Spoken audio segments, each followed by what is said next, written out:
Hello and welcome to the dungeon. I'm your host Rob. In today's video we're going to be continuing my series on multi-classing tier list, and today we're doing Druid. And I'm actually pretty excited. Druid was a class that before I really started looking into multi-classing combinations, I kind of figured it was going to be sort of like Barbarian or Monk, where you'd have a couple really standout combinations and then a lot that was probably not so great. That tends to happen when you have a unique mechanic, like say like Rage, where you couldn't cast or concentrate on spells while raging, or the Monk, where you're not able to ever wear decent armor ever, and your key points were dependent on your Monk levels. Druids kind of have some of those same problems. If you wanted wild shape, you're wild shaping the scaling with your Druid levels, and if you're a pure caster, multi-classing is sometimes a mixed bag, right? You don't necessarily want to lose those high level spell slots. And even if you're not going to get to high level, just delaying your spell casting progression can be kind of annoying sometimes. And so I kind of thought Druid was going to be one of these classes that just probably wasn't going to be great. But turns out they're actually pretty good. And I think that it's because you really have two distinct paths with Druid. On the one hand, you have all the casters, and, they kind of do what casters tend to do. But on the other hand, you have the Circle of the Moon. And not only is Circle of the Moon the most popular Druid subclass, which makes sense, by the way, right? If you want to play a caster, there's a lot of other alternatives. If you want to play a shape-shifting animal guy, there's really only one subclass that does that well, and it's Circle of the Moon Druid. So it makes sense, right? But then there's actually a lot of classes and subclasses that can interact quite well with your animal shapes. So one thing we're going to be talking about a lot is the fact that I really favor the classes in this case where I'm going to get a 1 to 2 level dip. 3 starting to get kind of pricey. I'm not saying you can't do it, right? Although bear in mind that if your campaign does go to high levels, 3 levels will cost you your capstone, which means you can't cast spells in animal shape. That might not matter, or you might figure even if it gets to 20, it's going to be like right at the end, and then we're going to be done, so it probably doesn't matter that much. You might just want whatever you had the whole time through, might be just a better investment, right? But bear in mind that you're giving up quite a bit, because you're not just losing out on the capstone. You're also, 3 levels is another CR worth a creature that you can, shape change into. I was going to say polymorph. It's not really polymorph. You know what I mean, though. But, you cap out at CR6 as a Druid, and that's assuming you're like 18th or higher level. So if you took 3 levels of something else, this really means you're going to cap out at CR5 creatures. And that's assuming you get all the way to 20. Like if your campaign only goes to 12 and you have 3 levels of something else, you're looking to CR9, that might not be so bad. But, just bear in mind that you're not just delaying spell casting progression, because you might not care about your spell casting that much if you're a Moon Druid. You're also delaying your animal shapes, which is really what makes a Moon Druid, right? So keep that in mind. Druids also have another problem, which isn't as bad as I originally expected, and that's that you can't wear heavy armor, really. You can't wear metal armor. I know there's always going to be campaigns where maybe you can wear some dragon scales as heavy armor, right? They're not really metal, they're scales of a dragon. Or you get some sort of insect carapace that counts as plate mail, but it's not actually metal, right? So there's always going to be exceptions like that, but bear in mind that that's not the general rule, and we're trying to, I'm trying to be as broad and general as possible when I talk about this stuff. So, keep all that in mind. Anyways, so as always, let's recap my 3 main reasons I like to multi-class. These are not the only reasons, but in my opinion, they're the 3 best, right? Number 1 is to optimize and to specialize in one thing, right? So you take something that one class is good at, and then you multi-class with something else that does that same thing well, but does it in a different way, right? And now all of a sudden you have the best of both worlds, and you can dominate in that one pillar play usually. And that's usually a really good reason to multi-class. Number 2 is to cover for core weaknesses in the class. So a popular example I always give is the wizard who takes some fighter levels so he can wear plate mail, right? A great example of this, though, is the sorcerer paladin, right? You start paladins, now you've got any armor you want, you can have a shield if you want, and Now you've also got smites potentially, depending on how many paladin levels you take. You could be using extra attack, and essentially you're a sorcerer in heavy armor, but you're also a paladin who can like quicken cast spells. Like for example, you could quicken cast a haste spell on yourself, and now instead of using your action to cast haste, and then you still have one attack from your extra action that haste gives you, instead you cast that as a bonus action, and now you've got both your attacks and your hasted attack. So you can make 3 attacks in the opening round. You could like smite on all of them. You can just like go crazy on people, you know? You didn't have to use your action to dash in order to get into the combat, because you just cast haste, and now you have double the movement, and you got there normally while still making 3 attacks. You know, it's glorious, right? But Druid kind of has a problem in the sense that you can't wear metal armor, and that's usually one of the things I'm looking to pick up, is to maybe multi-class, just a dip here or there to improve the defenses of the class. The other thing is that a lot of other traditional defenses that I might want if I'm playing, say, a Moon Druid, where I'm going to be in combat a lot, I'm going to be up front in melee a lot, smacking people as a bear or a tiger or whatever else I am. Spells like Shield I can't cast while in bear form. So a lot of the things I might want to pick up defensively aren't really there. But to my surprise, there are some ones that are kind of unique to Druid, and so we'll talk about those. Reason number 3 is usually to gain more utility. I always say this is the weakest reason, because generally specializing beats generalizing in D&D, you know? But that's not like it's not a reason still. It can be a good reason, especially if you can just get good in like some of the other areas, like maybe covering weaknesses, but then you also got utility. Win-win, right? And, you know, in general, adding utility is a good thing. But in the case of the Druid, I feel like you already have a lot of utility, and usually just trying to get more isn't necessarily a big win for Druid. So bear that in mind. You already kind of have a really good spell list. It's quite well balanced. I mean, there is a lot of overlap with, say, Cleric, for example, but Druid has more of an offensive edge to it than Cleric, while Cleric tends to be better in the buffing area. I mean, they can both do each, right, to a certain extent. I'm just saying that in general, Cleric's a little better on the defensive or party buffing side. Druid's a little better on the offense. They both have nice healing, etc., right? So, anyways, as usual, we'll be using the same rating system I always use, except for the 1 week I forgot and said it wrong, but that's okay. So we're going to have our A, B, C, D, and E tier, and reigning supreme above them all, the S tier. Now, like I always say, I'm very, very picky when it comes to S tier. I don't want to just put anything in there, you know? This isn't the Hockey Hall of Fame where just everybody gets in and it doesn't mean anything after a while. This is like the Football Hall of Fame where the best kicker in history still doesn't get in because he's a kicker and nobody cares. He doesn't deserve to be in the hall. Forget that clown. Anyways, S tier is like really reserved for like some of the best builds, in my opinion. But that doesn't mean that A and B tiers aren't still excellent multi-classes and are a lot of fun. So anyways, I've played many B tiers in my day, and they are a blast often. You're usually just really good at one thing, and that's okay, because that's what you made the character to do. So anyways, as always, we'll start in alphabetical order, we'll proceed through, and so we're beginning with Artificer.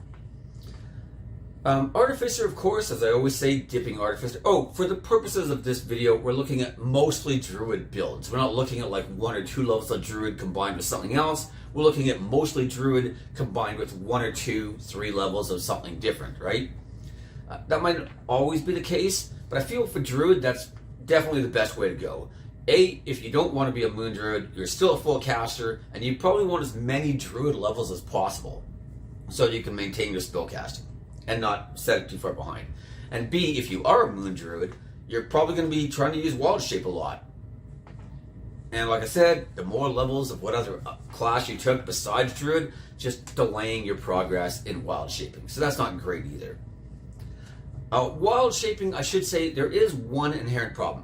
As much as I love the Moon Druid, and it is probably, that or Shepherd are probably the best subclass for Druid in my opinion, depending on which way you want to go. But like I said, Moon Druid's the most unique, right? If I want to be a summoner, I can play other play styles besides Shepherd.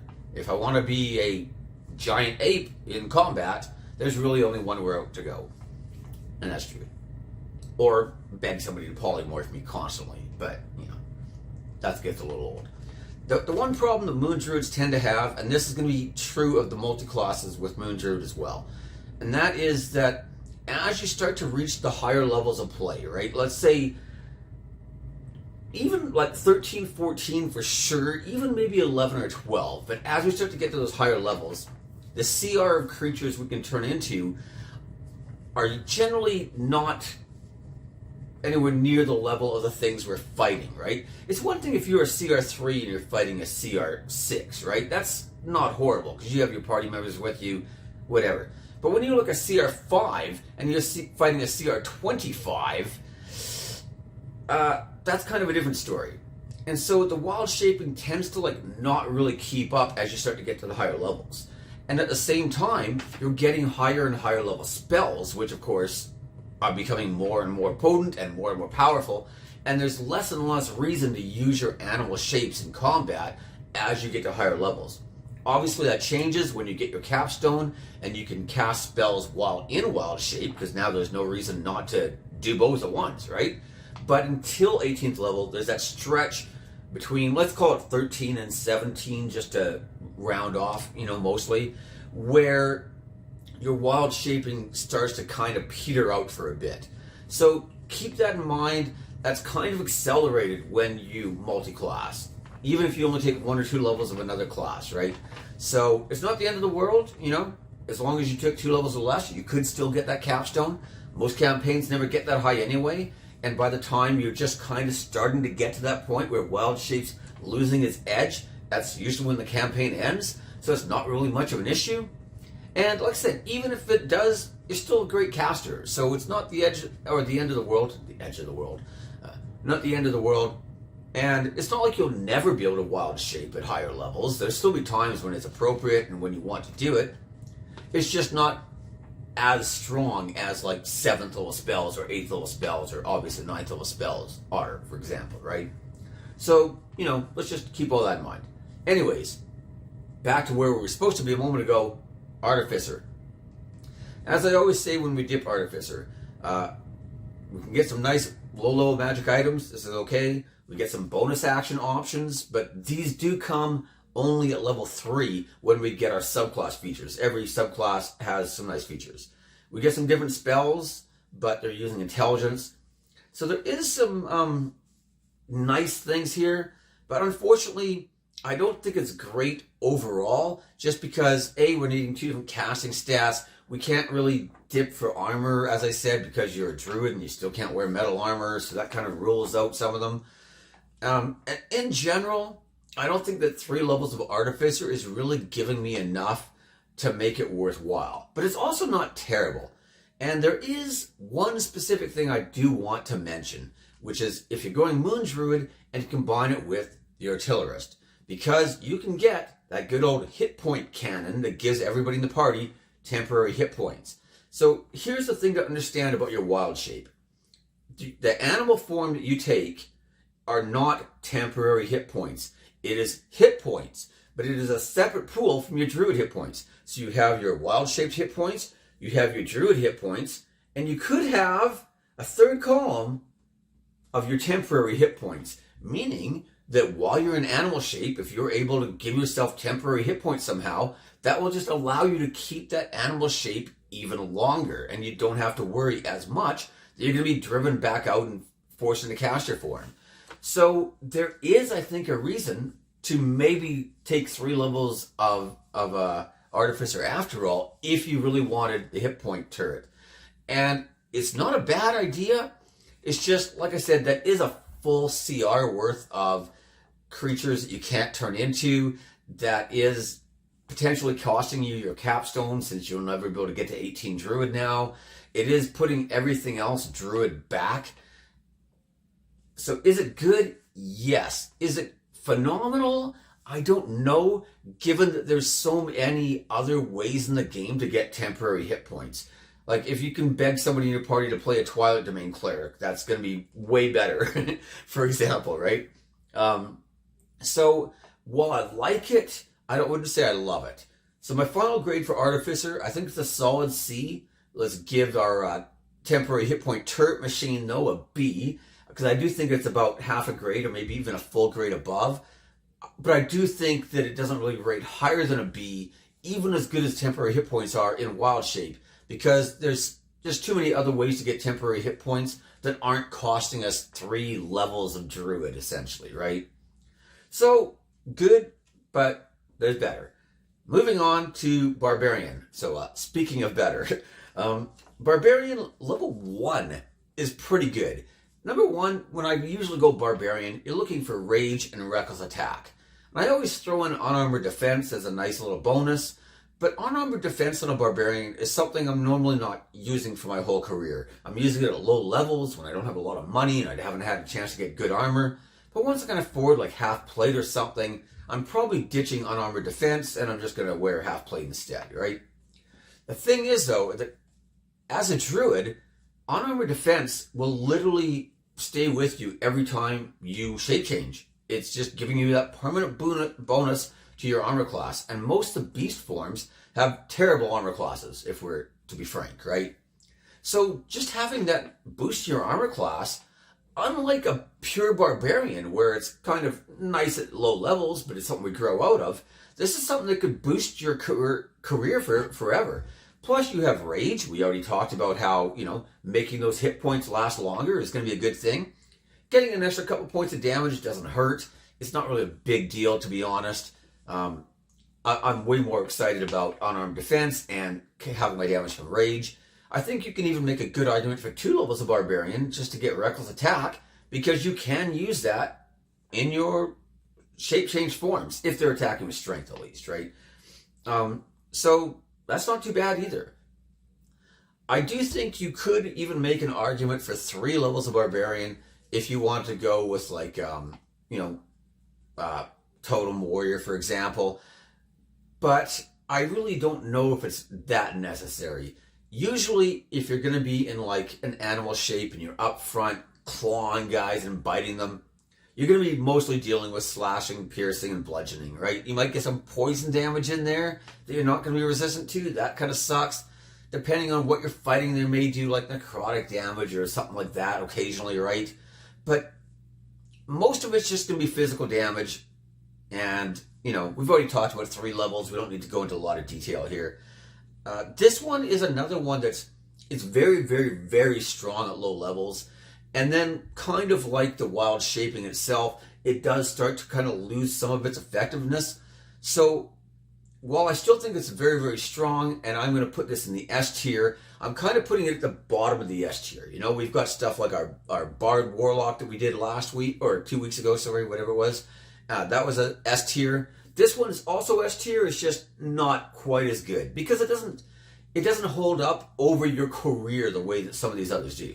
But while it's good, it is amazing. And in most campaigns, which tend to be low-level campaigns, it will perform extremely well. And I like the fact that you don't even need the 2nd level of Barbarian if you don't want. You could literally just take 1 level of Barbarian and all the rest Druid and feel pretty good about that. And to me, that is quite excellent.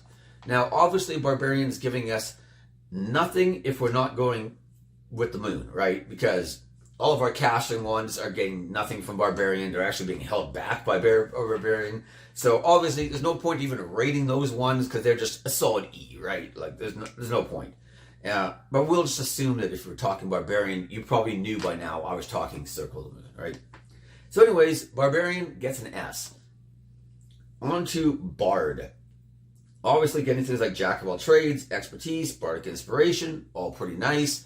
The problem is, as we already mentioned under the utility section earlier in the video, while all this stuff is nice, it's nothing that's like super like overwhelming either, right? I'm taking 2 levels of Bard. I'm delaying my wild shapes potentially. I don't think that it's really bringing much to Circle of the Moon. If you look at the casting Druids, I think you can make a good support Bard. Bard Druid, sorry. Multi-class here. It's something you're already pretty good at, but Bard does give you potentially bardic inspiration.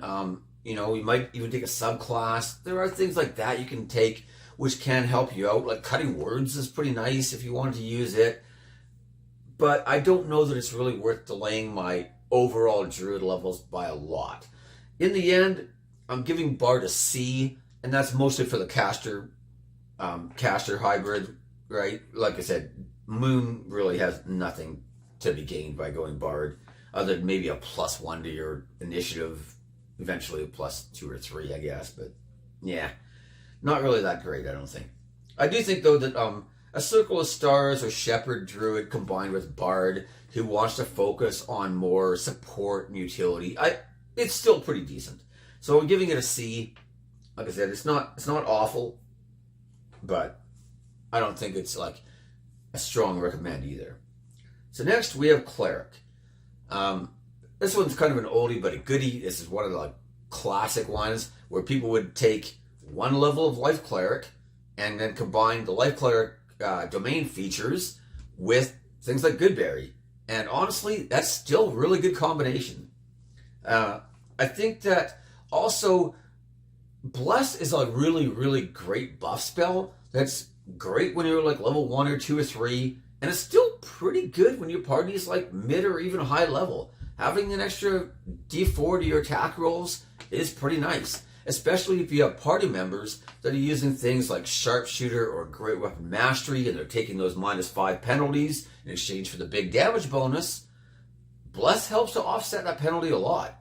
And by taking one level of Cleric, any of the Clerics really, that's not a bad spell to be able to pick up. You can get things, they're both using Wisdom, so that's pretty nice. Like I said, you could take even a second level if you really wanted to channel Divinity. But one nice thing about Cleric is level 1 gives you your subclass already. So obviously I've already mentioned Life, because Life and Goodberry, and not just Goodberry, but all your healing is really boosted a lot by things like the Life Cleric.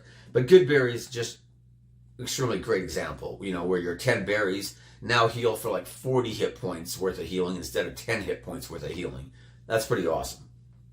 I do think, though, that if you wanted to go Moon, I don't think War Cleric is the worst choice you could make. Giving yourself potentially a +10 to your attack, that can be kind of handy. A lot of the animal forms have really low attack modifiers, right? Like a lot of them have +2s and +4s, depending on what CR you're at, of course, right? Also, being able to use bonus action attacks a number of times a day equal to your Wisdom bonus is not a bad thing either, So I think that there's some potential there. But again, I feel like there's probably better ways to get these kind of results. In the end, though, because Cleric is a full caster using Wisdom, the one level of Cleric doesn't really hurt you much if that's all you wanted, or even 2 levels doesn't hurt so much. I'm going to give Cleric a solid B, and I think we're going to put the Life Cleric as like a low A. It's going to barely kind of squeeze in. We'll put it like half a rank above is where we're kind of thinking here. And like I said, getting things like Bless, good as well, right? So Cleric's actually got some nice stuff to offer. Next, we have the Fighter. Obviously, this is going to give us things like Action Surge, a fighting style, a bonus action heal, self only, but still not too bad, still pretty nice to have. There's also the potential of getting some Battle Master maneuvers or Rune Knight. I feel like 3 levels is a pretty big investment again, but it could be worth it if you're planning on using wild shapes a lot and you really need ways to kind of boost your effectiveness in combat. Battle Master does a pretty good job of that. So I think that there's some nice stuff there. But interestingly enough, I actually think Fighter has some nice stuff to offer even a full caster, because you can Action Surge and cast 2 leveled spells in the same turn, and that is pretty good. I mean, even a sorcerer trying to quicken spell something, the other spell has to be a cantrip. Fighter's really the only way that you could cast a level 7 spell and then Action Surge and cast a level 8 spell or whatever, assuming you were high enough to do both of that, right? Or even 9th level, whatever, right? And that is amazingly powerful. It's also worth considering that if you did want to take your Circle the Moon high enough and you start falling into that stage where maybe I was short of my wild shapes, or maybe I want to start using some spells, that's not too bad either. I don't know that it's the best, and the Fighter's not contributing at all to your casting levels. it is also still delaying your acquisition of more wild shapes.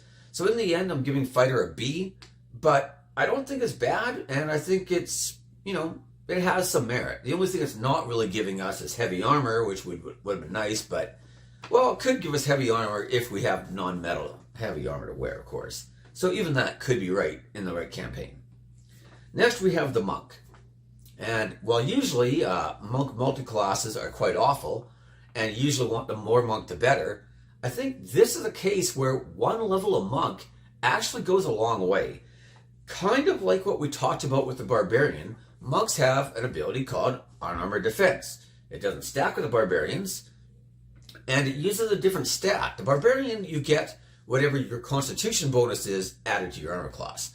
But in the Monk's case, you get whatever your Wisdom bonus is added to your armor class. And as a Druid, you're probably going to have a pretty good Wisdom, I'm guessing. And just like the Barbarian, every wild shape you use can benefit from your Unarmored Defense. You could literally be adding +5 for the majority of your career, well, between 3 and 5, we'll see, right? For your entire career, we'll say, to all your wild shape armor classes that is really, really, really strong. And so I think that Monk actually isn't a bad choice here. Again, it's only going to be good with Moon Druid. There's nothing really to offer the casting Druids at all here. I mean, maybe some mobility, but you probably don't care that much if you're a ranged caster anyway. But overall, I think Monk's actually pretty decent, and I'm going to give it another B. I was tempted to give it an A, but I don't know that it's really I don't know. Is it really that close to the Barbarian? I'm saying no, because the Barbarian is giving us rage, it's giving us extra damage, it's giving us so much more than just an armor class boost. But the Monk's is probably a better boost, so there is that. Let's keep that in mind. Next we have Paladin. Paladin is going to offer us some smites, some more spells, fighting style, possibly extra attack, and even the Aura of Protection if we go that high. But I really don't think it's probably worthwhile in this case. Mostly because our Aura is going to use Charisma. If we're getting extra attack, that's not really useful with our animal shape-changing forms. And if you wanted to be a casting, melee hybrid, Druid's probably not the best mix with Paladin to begin with, right? There's just way better classes that synergize with Paladin, and there's a lot of them, to be honest. So I don't think that it offers us a lot, but you can smite while you're in animal shape, so there is that. And because you can't cast spells in animal shape for, the majority of your career, let's just say, being able to use up those spell slots, especially lower level spell slots when you start leveling up more, and those low spell slots have just less value, that's not bad, Is it as good as some of the other combinations? I don't know. Like I said, it's very, very multiple attribute dependent. I think it's fairly strong at low levels, but I don't know that I really recommend it to high levels. I don't think it's bad though. I'm probably going to give it a C, but I think it could maybe deserve a B even, but I'm putting everything in B right now, so I'm kind of leaning towards C. We're not getting the benefit from the heavy armor. The fighting styles probably aren't doing us a lot of good because we're, restricted to armor uses, and we're not using a great weapon, whatever else. We're not using duelist. It's not a one-handed weapon. We're using natural weapons most likely. So I think a lot of what Paladin gives us just isn't really useful, but smites are always pretty useful, so there is always that. And the idea of a giant ape that's just dropping smite spells on people while smacking them around is pretty funny to me, so there is that. The humor value might give it a B. Anyways, I'm giving it a C. That was just a joke. Anyways, next we have Ranger. Again, this gives a fighting style. It gives us some more spells. Although, to be fair, a lot of the Ranger spell list overlaps with the Druid spell list anyways, so there's really not as much spell opportunity here as you might hope. You could possibly go high enough to get extra attack. And this is a rare case where I might actually consider hand-to-hand fighting Druid Ranger multiclass that doesn't use Circle of the Moon. I think that picking up extra attack, maybe going something like Gloomstalker for another attack in the opening round of combat, and then using like, say, 2-weapon fighting, and going with, say, like a Circle of Spores, I think could actually be pretty good. I just did a video on Circle of Spores, that's why it's on my mind. But one of the abilities Circle of Spores gets, which is not particularly good on them at all, is that they get the ability to deal necrotic damage whenever they like land a melee attack. Or it doesn't have to be melee, it's just a weapon attack. Or maybe it is melee, I can't remember. I just did a video on it, you'd think I know, but whatever. Somebody will tell me in the comments section, so it doesn't matter. Anyways, they can make a weapon attack, they can do some necrotic damage. It starts with a d6 that eventually goes up. 1d6 damage when you have one attack around is pretty pathetic, to be honest. But let's say you're making 2 attacks per round, plus an offhand bonus attack, plus possibly another attack in the opening round of combat, and suddenly you're looking at 3 to 4 dice 6 extra damage. That's not too bad. And I think that if you wanted an alternative to having to feel like, oh, I'm going to have to be like a Moon Druid if I want to be in combat, I think this becomes an interesting option. Now, to be fair, it feels to me like you're going to play it more like a Ranger, but with just better high-end spell selection, right? Because that's kind of how I'm looking at it. I'd probably start Ranger, get to level 5, get extra attack, and then just go all the rest of the way Druid. I'm using Wisdom still as my casting stat. Plus, if I went Gloomstalker, Wisdom is being added to my initiative bonus, so that's kind of nice as well. And then at higher levels, I'm going to have really high-level Druid spells, as opposed to, 4th and 5th level Ranger spells, right? So I think that could potentially be kind of interesting. It feels like it's more of a Ranger build, even though it ends up being predominantly Druid, to be honest. But I do want to throw it out there as an interesting alternative. I think Swarmkeeper might be another option as well if you're sick of Gloomstalker, because let's face it, every Ranger these days is a Gloomstalker Ranger.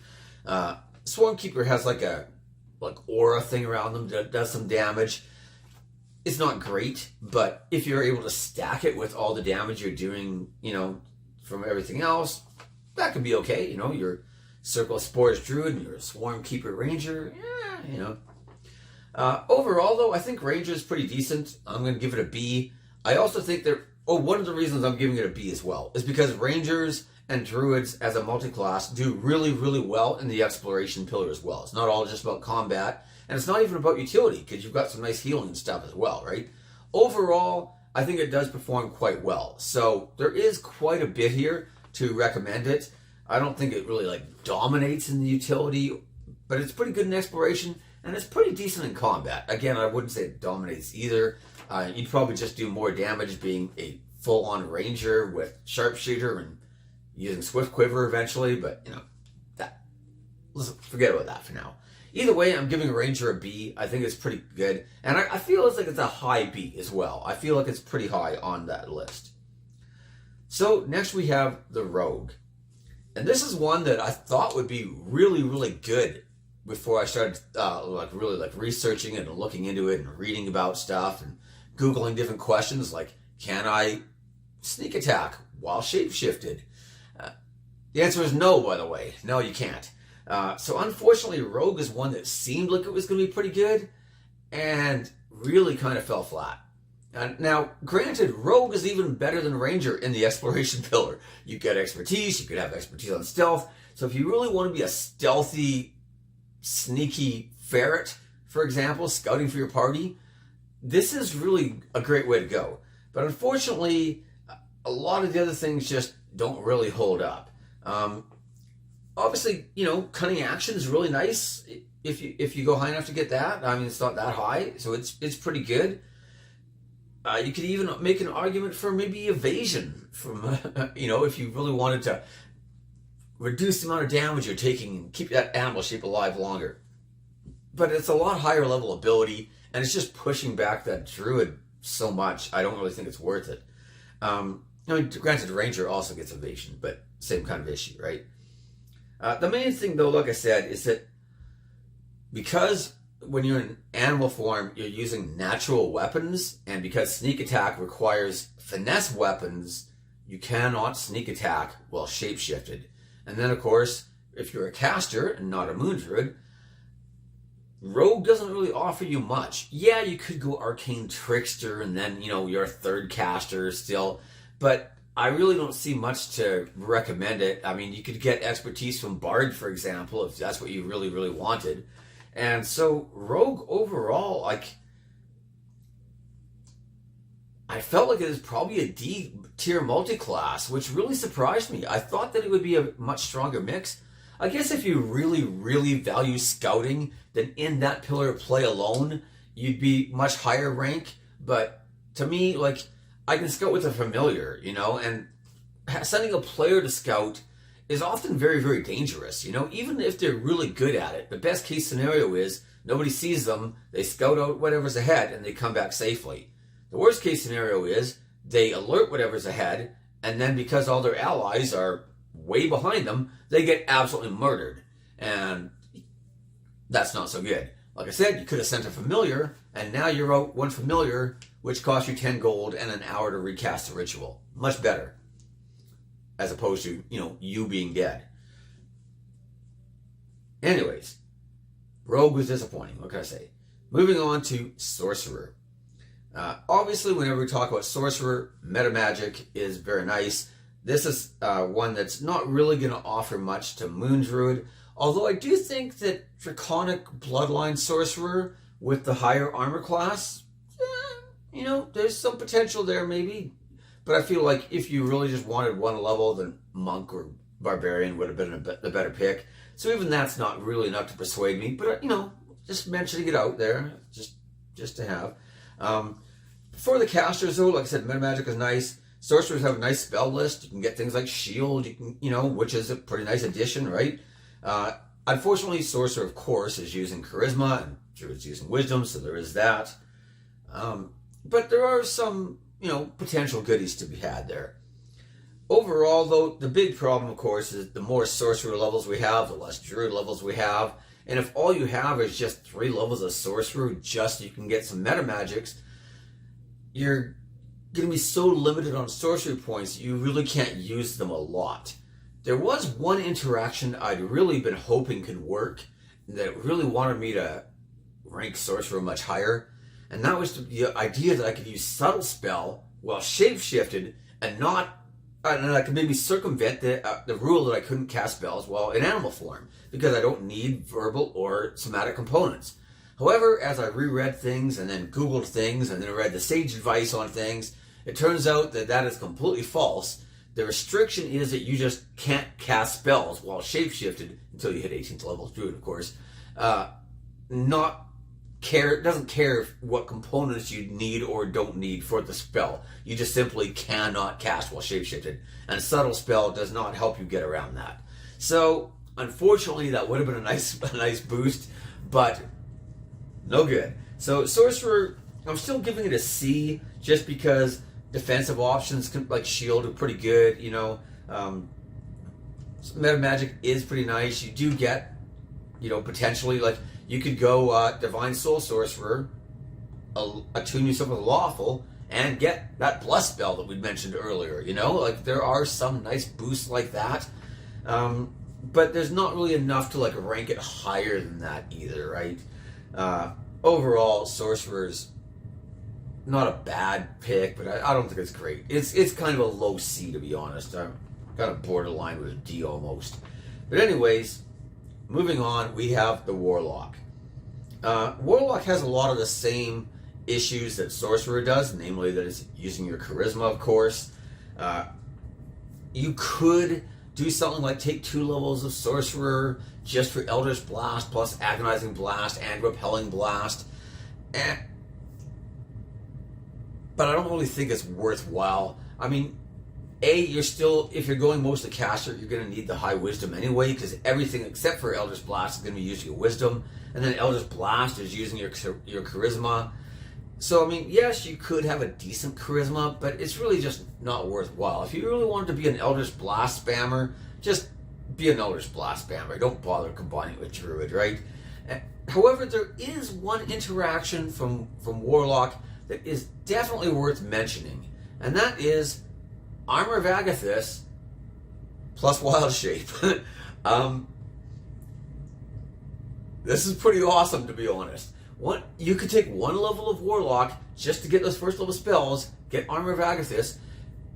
You could take something like Magic Initiate and get Armor of Agathis, but the problem there is that according to Jeremy Crawford and Wizards of the Coast, in order to cast that spell at higher level spell levels, it has to be a spell that you could normally cast.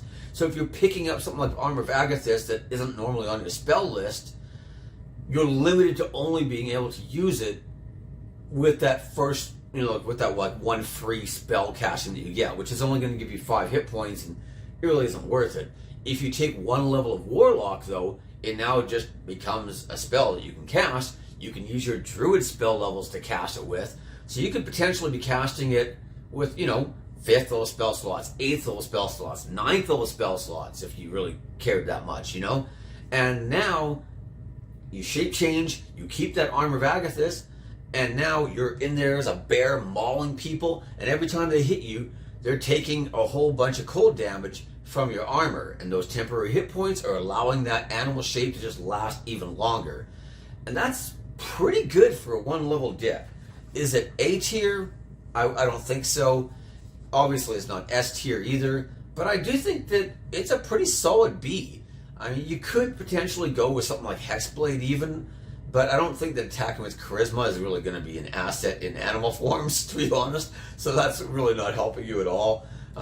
It would give you the ability to wear medium armor when you're in caster form, which might or might not help, I don't know. But, you're still limited by the can't wear metal armor. But, there is some cool stuff there, I think. I like the idea of being able to use Armor of Agathis while in Wild Shape.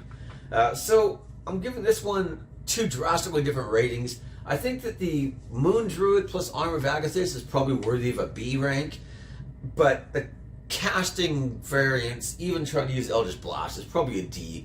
I'm not saying you couldn't make it work, that if you had a good enough charisma and still had a good wisdom, that you couldn't use it as a reliable, spammable damage source. But one reason why Warlocks so often rely on Eldritch Blast, other than the fact that it's brain dead simple, of course, is because you have such a limited number of spell slots to use in any given encounter, right? Sure, they're coming back on a short rest, but for the longest time you have 2 spell slots, right? So if you get into a big fight, maybe you counterspell the enemy in round 1, and then you want to drop your big spell in round 2, and then all of a sudden you're out of spell slots.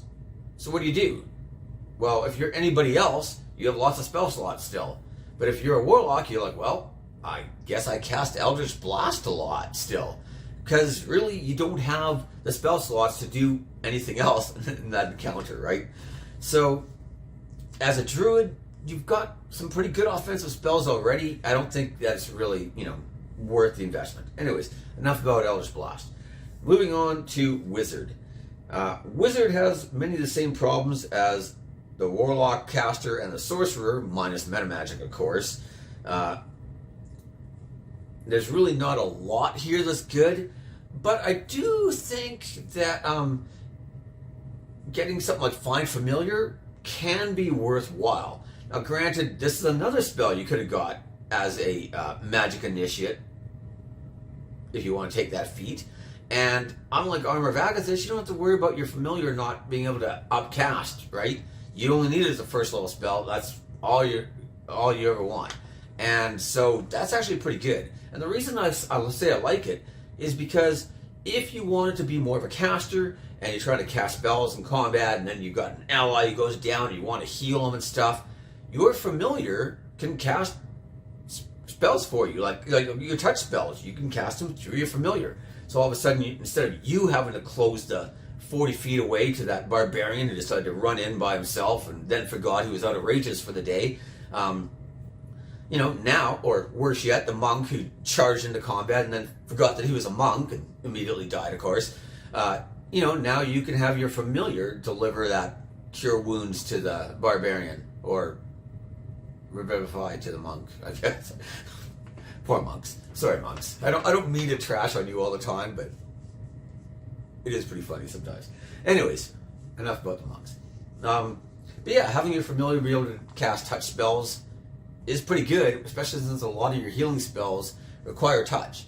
And, that's not too bad.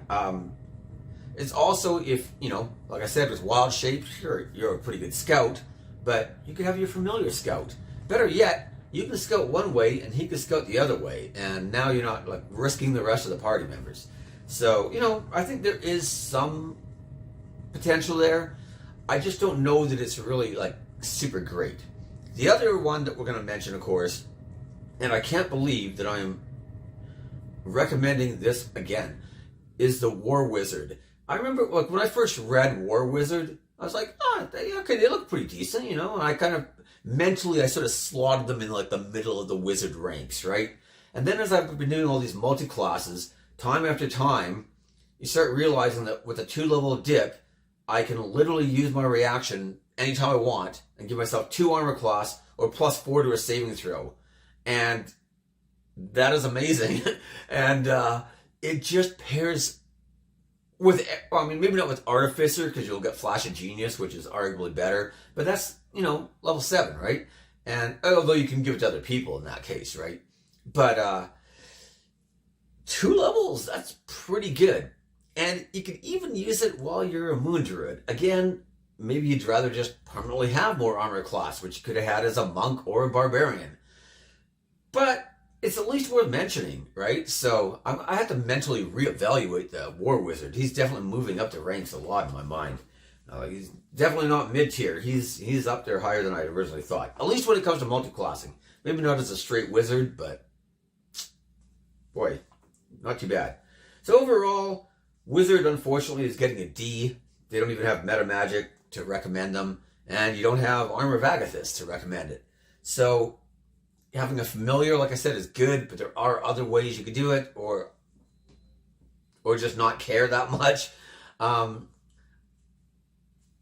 I said, the War Wizard's not bad. Maybe we'll pencil that in as a C, but overall, I still feel like there's just other ways to do it that are probably better. So anyways, that brings us to our conclusion here. So where does everything fit? In the S tier, by itself, we have the Barbarian. In the A tier, we have the Life Cleric, just because, it is pretty good. And it's a classic, we might as well throw it in there and mention it, right? In the B tier, we have Ranger, Monk, Cleric, and Fighter. I wanted to put Paladin, but Paladin ended up in C. So in the C tier, we have Paladin, Artificer, Sorcerer, and Bard. And then in the D tier, also in the B, we had the Armor of Agathis Warlock. Sorry, I forgot to mention that. Then in the D tier, we have Rogue, Regular Warlock, and Wizard. In the E tier, we have absolutely nothing. So, I guess other than, Barbarian combined with Caching Druids, of course. But, we don't need to get petty and throw them down there. We'll save them the humiliation. Poor Barbarians. Overall, though, Druid did a lot better than I expected it to. Like, I really kind of thought that it was going to be one of these classes that had 2 or 3 really exceptional combinations, a bunch of like mediocre ones, and then a bunch of trash combinations as well, right? And that really didn't prove to be the case. There's a couple that are pretty weak and that I wouldn't recommend. There's a bunch of C tier, but that kind of always happens. But there was a surprising number of like B and A tier multi-classes with Druid.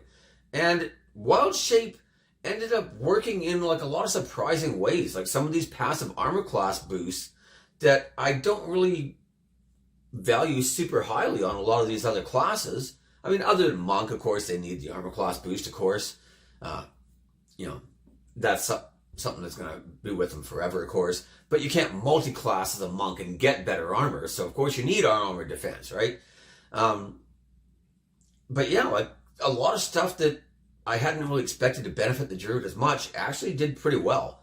And I like the fact that you're still looking at, this isn't like a Druid what, Druid 2 X whatever, and we're just calling it Druid. Like, all these builds are Druid predominantly throughout, right? We're talking like, one or two levels of something else, and then everything else Druid for the most part. And in most of these cases, it's a situation where you could get a few levels of Druid under your belt, and then if you wanted to one level a monk or barbarian or whatever, you don't even have to start there if you don't want. You could get it later, although you might want to start with it. It all depends, right? And I think that Druid is a versatile enough class that, like I said, you have your wild shaping, you have your spell casting, and each one has different classes that they can combine with and different things that you can pick and choose from that make them pretty good. And I honestly was surprised that there was less actually for the caster druids than there was for the moon druids. I honestly thought moon druid was going to have a couple combinations. Everything else was going to be kind of just bottom tiers garbage, and the casters were probably going to be the ones that really shined in the multi-classing sphere. And to my surprise, it wasn't that way at all. It was actually the moon druids that ended up with a lot of nice options. So anyways, that's everything I have. Thank you for watching. I hope you liked the video. Feel free to like, subscribe, ring the bell for notifications, and most importantly, like I always say, leave me your comments in the comment section. I read all the comments. I don't always reply to them all, but my channel's still pretty small, so I have plenty of opportunity to read every comment I get, right? And I love reading other people's comments and their experiences or their ideas and their suggestions for videos, frankly. This whole series is because somebody suggested the idea, they're like, hey, you should do like tier rankings for all the classes and subclasses. And I was like, that's kind of been done by a lot of other people, but wait a minute, what if I combine that for multi-classing? That's a great idea. So it was like his idea plus my idea, and boom, here we are, right? Anyways, like I said, that's everything. Thank you for watching, and I'll see you next time. Bye.